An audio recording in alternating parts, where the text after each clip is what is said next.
এরপরেরটা হলো নফসে মুহদেসা। ও আমার ভাই, নফসের আলোচনা বুঝতে হলে তরিকত পন্থী লাগবে। আপনারা সব সময় তো অনেক ধরনের আলোচনা আমাদের কাছ থেকে শুনেন, কিন্তু আজকে আমি এই নফসের আলোচনাটা কেন নিয়ে আসলাম সংক্ষেপে বলছি। ডিটেলস বলতে গেলে উদাহরণ টানতে হবে, উদাহরণ টানতে গেলে আরো সময় ব্যয় হবে। তবে আমি আপনাদেরকে মুজাদ্দিদ আল ফিসানি রহমতুল্লাহ আলাইহির কথা আমি বলবো, যিনি 1000 বছরের মুজাদ্দিদ, যার তরিকার মধ্যে আত্রশীর হুজুর, যার সিলসিলায় আত্রশীর হুজুর এসে আমাদের তরিকার দাওয়াত দিয়েছেন। কেউ যদি মনে করেন আত্রশী দরবার এটা ভণ্ড দরবার, তাহলে আপনাকে বলবো আপনাকে আরো একটু জানা দরকার। আমি আপনাকে কটাক্ষ করব না, অ্যাটাক করব না, আপনাকে অসম্মান করে কথা বলবো না, আর একটু জানা দরকার।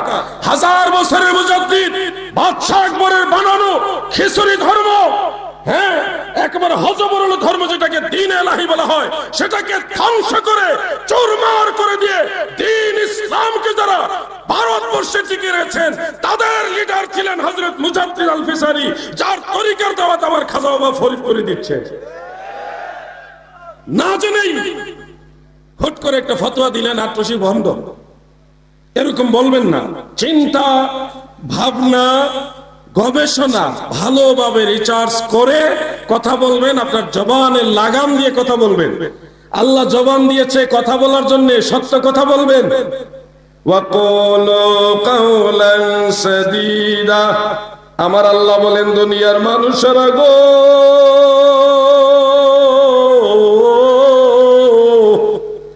তোমরা আমি আল্লাহকে ভয় করো। ওয়াকুলু কাওলান সাদীদা, এবং সত্য সঠিক কথা বলো। এই কথাটা আমার খাজা বাবা একটু ঘোরায় বলতেন, যে দিল করুণা করে রসনা ললিত, বলেন না, যে দিল করুণা করে রসনা ললিত, কেন রে গাও না তার মহিমার গীত। খাজা বাবা এইভাবে আমাদের বুঝাইতেন যে এই জবান দিয়ে মিথ্যা কথা না বলে, অন্যের সমালোচনা না করে, অন্যের দোষ ত্রুটি এগুলি না খুঁজে জবান দিয়ে তুমি আল্লাহর সুনাম করো না কেন।